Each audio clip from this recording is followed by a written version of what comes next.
how did you not watch this movie and say, this is actually really good? We need a theatrical release. And the more I think of it, the angrier I get. I won't even get into it. I think, for me, this just solidifies that audiences, they want John Wick from their John Wick movies. But Disney did not give it the love it merited. Soda pop, dude! The little...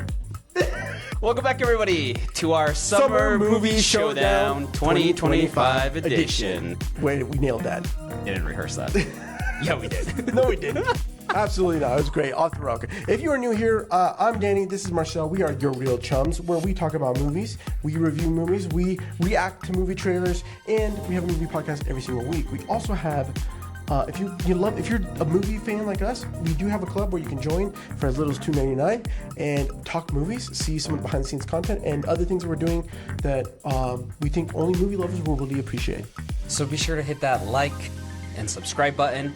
And again, if you want to join our movie lovers club, feel free to head over there and start signing up and subscribing to that. So let's give you the scope of things. So Marcel's is a huge number and Excel nerd, and so he put a huge Excel sheet together to talk through the summer movie breakdown of all the movies that came through, opening weekend numbers, their estimated budgets.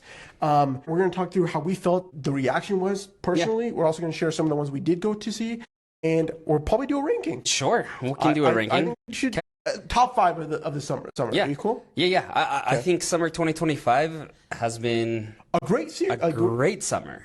Summer for movies. I think this is the first summer I felt like I think we might be back. Yeah, and I think it merits a conversation. There's some huge duds here and big misses, which we'll get to a bit. But this isn't like a review on the movies. Let's just have a conversation and a look back and see how things turned out. So let's drop in and start with numero uno. So Thunderbolts came out the 5th of May? Yeah. 2nd of May. 2nd of May. I think a lot of people have felt like this is like the recourse fixing for Marvel.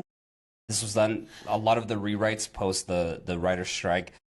Everything got kind of fixed, so to speak here. But with an estimated budget of $180 million, this movie grossed $382 million. Not the big hit that Disney and Marvel Studios wanted. Why? I think I think that up until this point, there's still what's with the asterisks, right? I think that you have to take that. I think that hurt them. Yeah. I went and saw this film. I liked it. It was good, but it definitely wasn't. I wanted more from all the whole situation. Yeah. I mean, obviously there's been a lot of misses with Marvel Studios. Marvel is struggling to gain back the trust and confidence that they had the last decade. You do a movie with secondary characters, right? We haven't had much time with any of these except in the TV show. Some of them were villains and now they're good. And so I just think it didn't resonate. It wasn't resonating, especially with an opening weekend of $74 million. I mean, it's weak. It's weak. Yeah. For something like this, it should be higher. Agreed. It's the early stages, and I just don't think families were really ready to want to go to the movie theaters or to this one. I don't know. Yeah, but I mean, 11 years ago, you had Iron Man 3 come out at the beginning of May. Yeah. It was a Christmas movie, and it hit what, 600 million by the end? Yeah, 700 million? Yeah, but I think it's different. There's no one main character for Thunderbolts. It's a group film. Yeah. It didn't feel like an Avengers situation. This felt more of a setup to Fantastic Four. Interesting. In my opinion. So for me, this does not make it in my top 5 of the summer movies, and so there's that. Next up, we have Lilo and Stitch. May 23rd, we had back-to-back header with Lilo and Stitch and Mission Impossible: The Final Reckoning. Lilo and Stitch had a budget of $100 million. Yes. Opening weekend did $146 million. And then gross worldwide, it's hit a little over $1 billion. Yeah. I think it's the only movie that hit $1 billion this summer. Yeah. Good for them. Good for them. Good for Disney. I think that the live-action movies have struggled a little for them. Really, they're not struggled. It's a hit and miss on whether people are going to accept it or not. Especially coming out of the Snow White situation, I think they may have been, maybe they could have been a little bit nervous. But I went and saw this film. Did you? Yeah, I saw it. I had a great time. I did too. I enjoyed it. I do. I for a little bit, I was like, you were saying that you kind of like, you might not necessarily fully love it more than the anime, but you felt like it was a decent. I like the changes that they made. I think here Stitch is just a means to get us into the third act of the big destruction that happens. But like I really like the focus on like the sisters, and we played more into that rather than like the craziness that Stitch gets into like in the cartoon. I liked it. I thought it was great. Keep in mind this was supposed to go straight to Disney Plus. And Bob Iger said, "No, we're scratching that approach to our business model. Let's push this into theaters and make money, and then get all the viewing on Disney Plus." And I think this model has really paid off. The same thing with Inside Out 2 last year. It just makes so much more sense for them to do this rather than pushing everything on Disney Plus. I think that's a good point. I do enjoy the film. I don't know if some days I like the changes, some days I don't. But overall, it was a great time, and excited for that. Mission Impossible: The Final Reckoning. This was one of my most anticipated films of the summer. Yeah. And of the year. This was your the year. This is your most anticipated movie of the year, right? Because I wanted to give you the win for Superman. Hey, whatever. This guy. No, I do love Ethan Hunt. I love Mission Impossible. And this film let me down. This movie, Paramount Skydance, $100 million for estimated budget, $64 million for opening weekend. Total gross worldwide, 595. Yeah, just shy of 600 million. Just barely making it over their thresholds. Yeah, so I think this is the biggest flop loser of the summer. I think I would agree. In the sense that there was so much anticipation for it. For the finale. But yet it's not a finale. We're not sure. It's a part 2, but not. It's the most expensive movie of the summer. Yeah. $400 million. It's ridiculously expensive. And I get it. They wanted to keep paying people through the pandemic and keep shooting, and they shot these back to back ish. It's just what a and the more I think of it, the angrier I get. I won't even get into it. I'm really disappointed in this movie. I've wanted to maybe get it to rewatch it, and I can't bring myself to do it because I almost feel like I want to just be left in the dark with Dead Reckoning. This Final Reckoning felt very not Mission Impossible. It felt like I don't know what they were trying to do. I like really, yeah, it's a frustrating situation. So we want to come back to this universe, yes? Absolutely. We want Haley Atwell. I think Haley Atwell would be wonderful to maybe take the mantle, or have her like a new crew come up, or even heck redo Ethan Hunt, but with the make it a James Bond, but make it with a new actor or something. I don't know what I want. I want Mission Impossible world, and I'm okay with not having Ethan Hunt in it, or Tom Cruise. I mean, because this world is phenomenal, and I always want a great adventure stunt / suspense / heist, or whatever the mission calls, and I want freaking mask rips. I want surprises and good things, and this movie just didn't hit the mark. I think moving forward, you cannot have these movies be above $250 million on a budget. Yeah. Okay, it needs to be half the cost of what this was. I think you scale down the production cost. You need to go back to having a different director every single time. One. I think it keeps the franchise alive, a new take on it. I was even thinking about this, like those first 4 Mission Impossible movies, even Ethan Hunt is a different character each time, right? And I think the commitment to get Christopher McQuarrie to just do these last 3, 4, however many, I think that's a miss. I think you need to go back to having a different vision, a different take each time, bring down your production costs, and just, get back to the basics of what made this franchise fun. I added Karate Kid here because, man, Sony. Look, Karate Kid Legends had a $45 million budget, opening weekend $52 million, 106 worldwide. It did fine. I think that they were wanting a bigger return from this. Yeah. Do you think that they made a mistake in trying to put this in summer lineup? I think, look, it had a solid opening weekend. I think it was just the word of mouth. Like, people were just like, this is not that great. I watched this. I don't think you got around to it. I wanted to so bad. I keep wanting to get it because I want to visit it. My mom said she really enjoyed it. She saw it. You liked it. I thought it was fine. The more I thought about it, I'm like, I do not like this actually. It's fine in the sense that like there's a B storyline here That really takes it down. that just it becomes a boxing movie. Okay? And you're just like, wait, what are we watching here? And like it takes a good 35 minutes of the movie of just focusing on this boxer, and then it turns back into it all, and I just missed the mark, I think. I imagine they're gonna come back to this property, but they need to fix the storyline here. It's rough. All right, next up we have June 6th. Ballerina. I wanted to make it to this film so bad, but I did not get to it. A production cost of $90 million with the opening weekend of 24. And it grossed 134. I don't know if they were trying to go for a new series. I think they were trying to tell another story, and Anna de Armas wanted to do something that she kind of got a taste in James Bond. And I actually think that I've heard actually good things about the film. I haven't been able to watch it, but I think that there's a level of this is not the way. I think they needed some other story before they introduced Ballerina. I think, for me, this just solidifies that audiences, they want John Wick from their John Wick movies.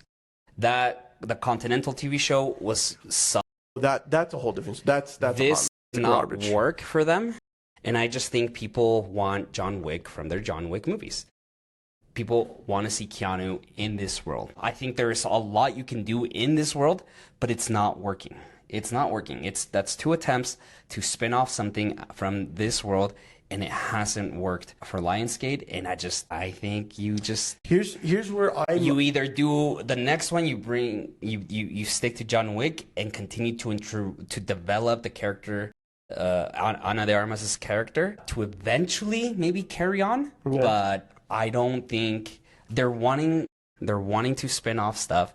It's not working. I would be curious sometimes these films, I think in this scenario, John Wick was a huge success and it created a genre in a world that they have established well. Like you said, to your point, I do agree that they're trying to spin it off, but there's also this level of that it didn't do well in the box office, but could it become something that people love after the fact?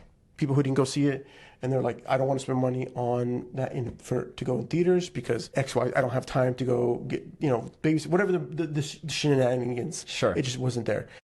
I'm not saying that's the case because I haven't seen the film, but I mean, it's been almost 3 months since it came out. I don't think people are saying now that it's on streaming, this was a huge miss. No one's saying that. Yeah.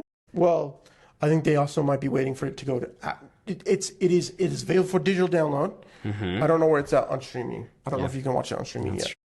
Oh, that's the other thing I have to put it in play. So I don't know. I think I'm going to be keeping an eye on this film. I'm going to watch it eventually and see where I'm at. I mean, I also think the fact that last act where they bring back John Wick, and the fact that last month and a half before this movie came out, they really drove the marketing in. Oh, look, John Wick is in this. Yeah. Don't forget, he's in this movie. I just think they realized they need John Wick. People want John Wick out of a John Wick movie. That's fair. Yeah. All right. How to Train Your Dragon. Yes. So this was a huge bet on Universal and DreamWorks. This is their first live-action adaptation of all of their animated works. With a budget of $150 million. Opening weekend, it did $84 million. Gross worldwide, it's done $623 million. This is the only movie that was showcased at CinemaCon back in March. No other studio showed a movie. They greenlit a sequel a month before this movie even came out. Universal felt very confident with it, and the numbers showed. I haven't seen it yet.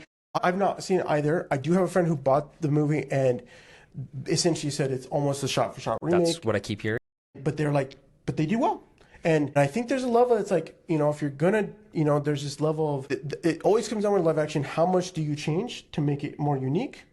Or do you try to keep it true to the origin? And I think what they did here is that they leaned on making a really great live action film, and people are resonating with it. And they, like, to some level, there are some kids who this is their first introduction to How to Train Your Dragon. Yeah. Because the parents just maybe haven't watched that with them, and so they're like, oh, I'm gonna watch the live action, so I'm gonna take my kids, and they're there, and they can go, and so that, again, really resurgence. It'll be really fun to see what they do with the follow up, because I think that's gonna be the real testament of, like, well, can it hold up? Can it continue? My hope is that they don't. I mean, obviously, look, that series is phenomenal. Those movies are incredible. And I hope they don't take the lesson of like, well, we did our reshot of the animated. Let's just do it for the sequel and then for the third. I really hope they take risks.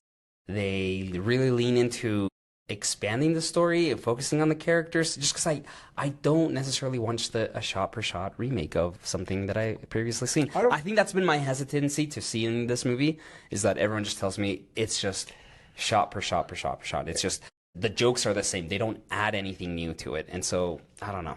But there is a level where in animation you get to have style and flavor. I think there's a level of emotional impacts that could come through in live action. Sure, 100%. So, I'm interested to see how that goes. I added materialists here because, one, this is the summer of Pedro Pascal. The guy is in everything.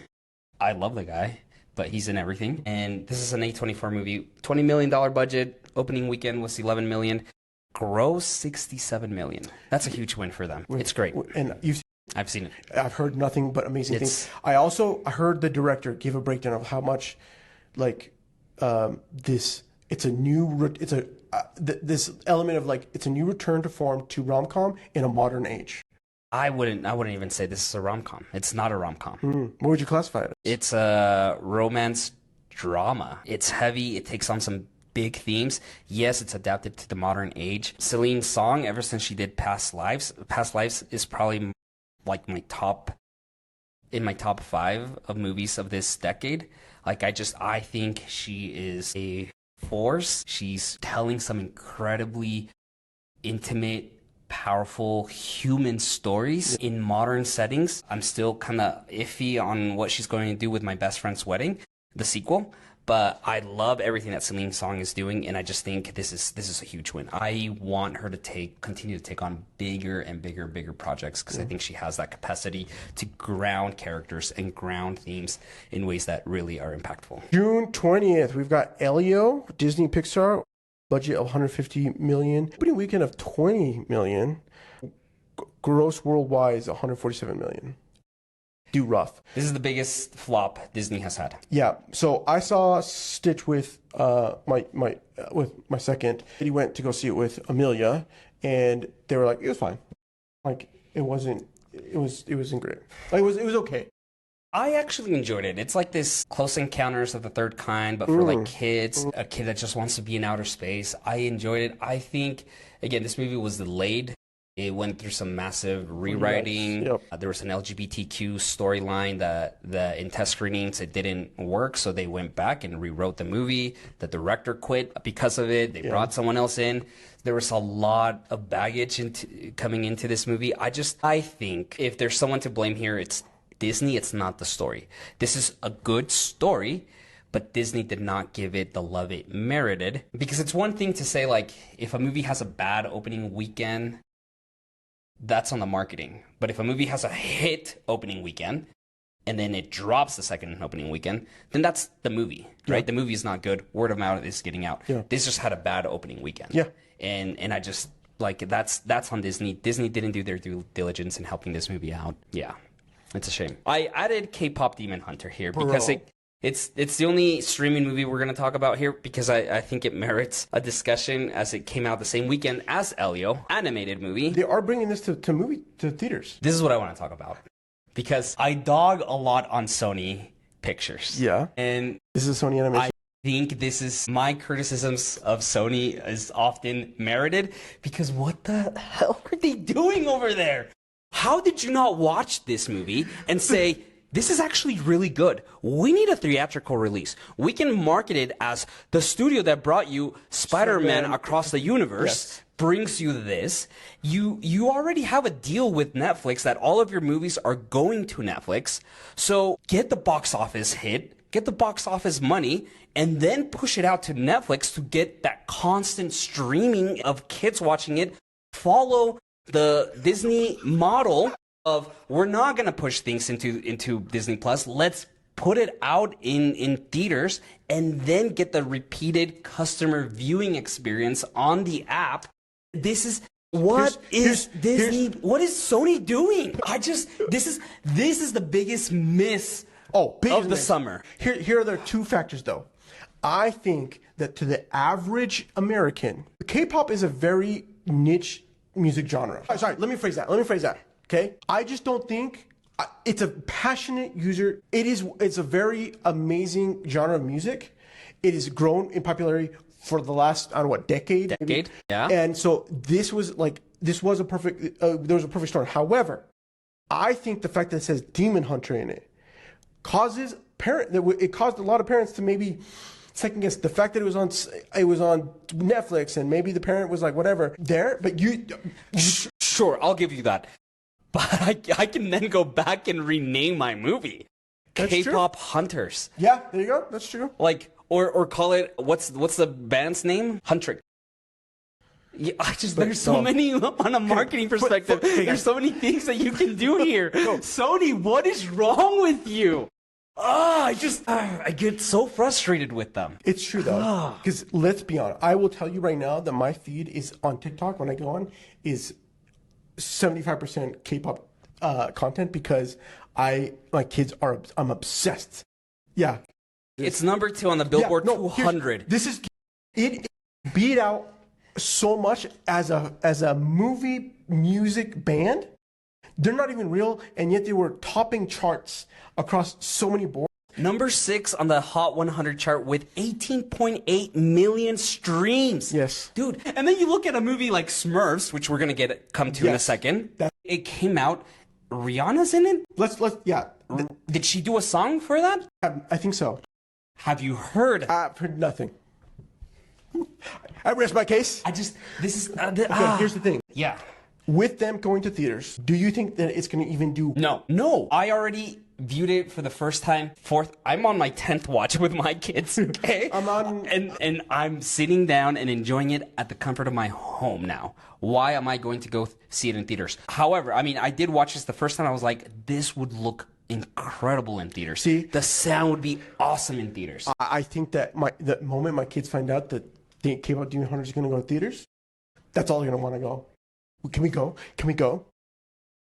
My kids are a little bit older than yours. Yeah. So I think there's a little bit of, they understand the game a little bit. Like, oh, that's in theaters. I want to go see that in theaters. Yeah. But we're not watching trailers as much, and so I think that's there. But I don't disagree because it's like on repeat. Yeah. At the house like that, every other day we have K-pop Demon Hunters, or we are listening to the music. We're listening to the music constantly. I'm listening to the music. I was listening to it on the way here. I love it. Golden is a banger. Soda Pop, dude. The little... Oh my gosh! Have you seen the mariachi guys doing this? No, I haven't. Dude, fire. Okay. But here's the thing. And again, if I haven't driven the stake deep enough into Sony Pictures, what do you do here? You don't have enough time to get a sequel, because a sequel is going to take, animation's going to take another 2 to 3 years to make something. Do you then jump the gun and say, why don't we make a live action version of this? And I think I think you need to keep it animated. I think someone at Sony's looking at themselves in the mirror and saying, we screwed up. And how can we make a profit out of this hit? Yeah. And what are our options? Yeah, you messed up, Sony. You done messed up. Huge miss. Yet again. Massive win for Netflix. Good for you. Netflix is sitting there and saying, we did this. Yeah, Netflix is saying, we did this. Freaking gosh. For the record, I saw it first. Marcel watched it literally last week. Yeah, I just really watched it. I've been hearing all about it, and I just wanted to really analyze it. If you have not watched it, stop watching this film, this YouTube video, go watch it and come back so you can rage comment in the comments about Sony. Should we do an episode on K-pop? We should 100% do an episode on K-pop. There's a lot to dissect there. There's so much. Okay. Next up, we have 28 years later, Columbia Pictures. I just criticized Sony and Columbia Pictures. This was their hit. This was their hit. 60 million budget with a gross worldwide of 150 million. That's great. Here's the highlight about this. A 20-year-old franchise, for it to be on its third entry and say, we just need a $60 million budget. And shot on iPhones. I've heard nothing but crazy amount of praise for the story and the special effects, and that people come in and being so unexpected and surprised by not only the film, because maybe some of them it's the first time into the 28 days later universe. All of it, great situation. I love the fact that they're just they kind of shot these back to back, and the next one comes out in January. Yeah. I think it's odd. A January, February release. Yeah. They maybe should have pushed this if it was such a hit in the summer. Maybe they should push it back to the summer. Yeah. But kudos. Good job, Sony. Kudos. You finally did it. Wait, real fast. I want to say K-pop Demon Hunters is in my top 5 for the summer. Okay. My summer list. So let's talk. We'll continue moving. Do you have any currently that we've talked about are on your list? I'm thinking it through. I'll come back at the end. Okay. Stay tuned to the very end to hear my top 5. So next up, June 27th, F1 the movie. This is an Apple original film with Warner Brothers at the helm. 200 million of production cost.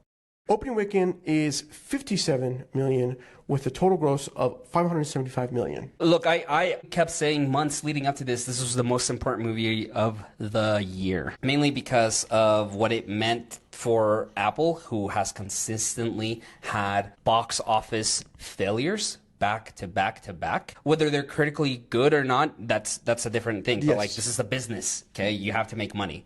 So they were just having box office failures. And for Apple to then say, should we stay in the game of making movies, theatrical releases or not? A lot was riding on this. And it paid off. I'm going to tell you right now, 100% is in my top 5. It might be my top film. I'm torn. But I saw this film and I have not stopped thinking about this film.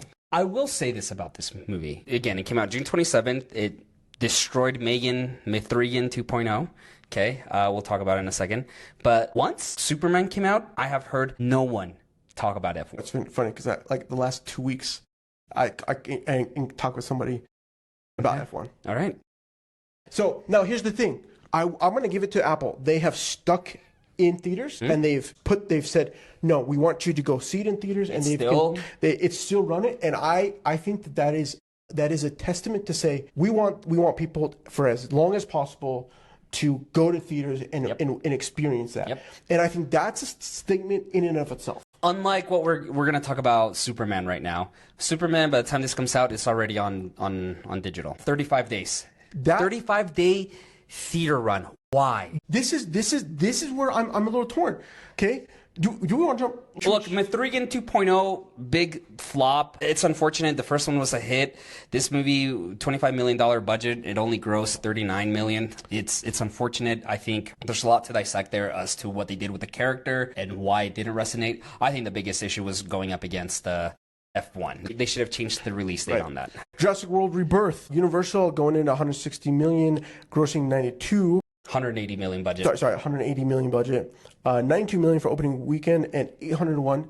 Listen, Jurassic, it's dinosaurs. They're always going to make money. They're always going to make money. You saw it. Yeah, it was okay. It was okay. It was not great. I have a couple friends some family members who loved Jurassic World. It wasn't okay. It was fine.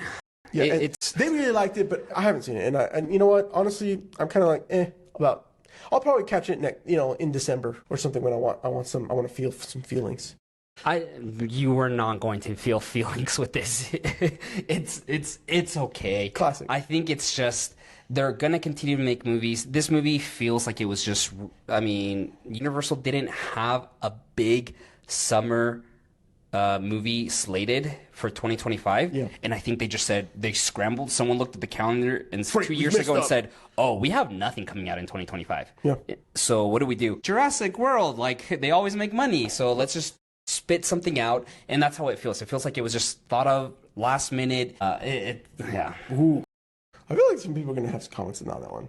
No, I mean, I think people didn't like this movie. It makes money, and they're gonna keep making. Yeah, they're gonna keep making them, and it's gonna be there. It's there. It's fine. It's fine. Okay, Superman. Superman, my most anticipated movie of the year. Guys, everything.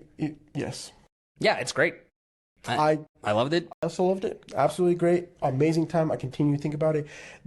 I think that it had me excited. I think F1 got me way excited for feeling like movies are back. And then I had Superman and I was like, yes, I'm feeling this. Yeah. I want to go to the theaters. I want to be there. I want to see these movies on the big screen. I will say one fact.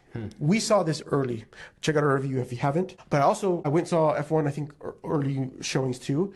I had more opening reactions with F1 than I had with Superman. But that is something I kind of wish we had more of it in our Superman showing. You saw Superman how many times in theaters? Twice, right? How was your second viewing? About the same. Same. It was good, but I think we were all just everyone who's watching it for the first time were holding their breath a little bit. Yeah. And so I think that's where some of that comes into play. Look, $225 million budget, gross as of now, 583, just shy of 600. It's a mistake that they're pulling this out of theaters, putting it in on demand. Agreed. I think this movie could have gotten to 700 if they just kept it another month. Yeah. Why? I think this is a Warner Brothers decision. I think a couple of things. So ever since this movie came out, HBO Max has reported ridiculously massive streaming numbers on Man of Steel, the Superman, Christopher Reeve Superman movies, the documentary, right? They've been reporting massive numbers, and I think they're just trying to get this. They're trying to get more numbers. Do you think that this has an effect that like they're splitting? Probably. I could see that. I can see that too. Yeah. They want to get it in. I don't think this is a James Gunn or Peter Safran decision. No, I don't think so either. I think this is out of their hands, and they're just kind of like, well, whatever. Where's Smurfs? I forgot this movie came out. And I added it because I forgot this movie came out. No one's talked about this. I've seen zero news about this. Yeah. Again, I've heard no songs from Rihanna. Did she do a song for this? I'm assuming you get Rihanna so that she can write you a song or perform a song.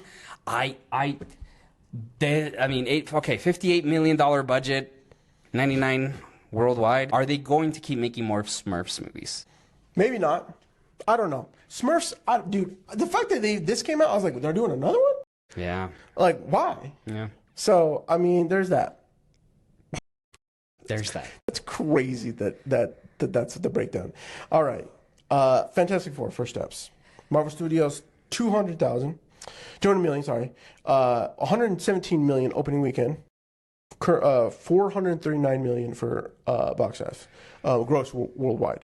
I'm interested to see how long this will be in theaters. That's my question as well. I'm like, this film has done well in numbers. I think people were really, the excitement for this film was there. There was very much of a stylistic choice. They wanted to see, there's the, see the Silver Surfer on the screen again. There's the whole aspect of Galactus. We watched it. Your review, I think, is fantastic. If you haven't checked it out, please do so. Look, I think they're going to pull it early because they're worried about it not trending well long term. Well, look, it had the biggest drop off from week 1 to week 2 of all the Marvel movies. That's unfortunate. I think this movie's fine. Look, a lot of people are competing this between Superman. They came out just 2 weeks apart. I think Superman is the better movie here. 100%. It has more emotion. I love the visuals in Fantastic Four. But the story just isn't as strong. I'm not sitting there and thinking about Fantastic Four. You know what I'm thinking about? I'm thinking about what are they going to do with Doctor Doom? I'm not even thinking about anything that has to do. Doctor Doom? Oh yeah, with Doctor Doom. Yeah. See? Oh yeah, he was in that post. The post credit credit to me, I'm like at this point, I'm like, but to me, all of everything when I think about Superman, I turn on the news and I start thinking about Superman. Yeah, because all the things, it feels so relevant. It feels real. It feels like some even with the BTS and seeing how much that went into the film, that's amazing stuff. Yeah, and I think that is something that lacks. It was still lacking in Fantastic Four, despite it still having more feelings and heart. But I think the lack that they had, which is what you point out, is the fact that there was not enough consequence. Like the consequences weren't real. Yep. It's unfortunate. We'll see how long it stays in theaters. 439 is not the number that they wanted for the first. I mean, you could argue that Deadpool was the first movie from the Fox merger, right? Yeah. But I think more was riding on this one. I agree. Right? And it didn't perform the way that they wanted to. I think that they're going to be scared. They're scared a little bit. I think that they could, especially with the energy and excitement, I think that they may be not as threatened as they maybe could be if Warner Bros. Weren't pulling their film as much. Yeah. Anyways, all right, next up we have The Bad Guys 2. Budget of 80 million, 21 million opening weekend. So far it's grossed 88 million. I think this is just going to be a slow burner. Yeah. People are going to get to it. Yeah, my friends, I was asking my friend because I love The Bad Guys. Literally, they're such fun. It's not as good as what I heard, but you know what? I'm probably going to go see this film with my kids. I think this franchise, I think these crew, it's a solid one, even if it might be the same breakdown or whatever. There's enough material there that they could easily pivot and say, okay, let's not do the same. Let's try to do something unique and whatever. So we'll see how it goes. Naked Gun, 42 million budget, 16 million opening, and 58 million thus far worldwide. We're 2 weeks post this releasing. I thought this would have a higher gross. I think this is where the struggle is. One, the Naked Gun is a much older franchise. I think people are gonna like, wait, what's the Naked Gun? Like a lot of moviegoers who are cinephiles may not look at the Naked Gun series as something that they should go watch. I still have wanted to go see this so badly, but I just haven't been able to make it happen. I've heard absolutely nothing but amazing times. That everybody who's watched this film, it says it's a great time.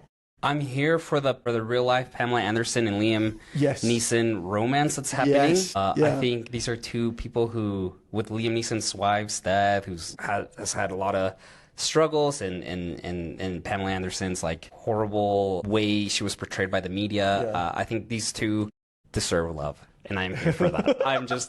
I'm more invested in that than the movie. No, but I am excited to see the movie. I need to get to it. No, but and here's the thing. I think the other fact is that I think that people will start watching this maybe if they can hold strong, they're like, you know what, let's just leave it in. They could easily gain some really good, numbers that help them just boast some profit. But I think that this will be a big win when it hits digital streaming. Yeah. On whatever platform it goes. Oh, sorry, Paramount. Paramount Plus. Whatever that is. Paramount Plus. I know. We need to talk about the Ellisons buying out Paramount Plus, because that's a whole other thing. Yeah. Freakier Friday. Freakier. Is it really Freakier Friday? Yeah, that's what it's called. I had no idea. I thought it was just Freaky Friday.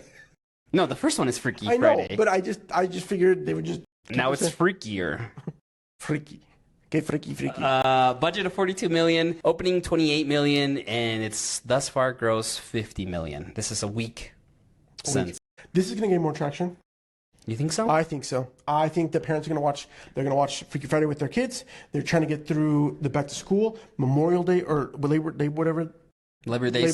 I think next. Yeah, I think that Labor Day weekend, it's going to have a huge hit weekend. I could be wrong.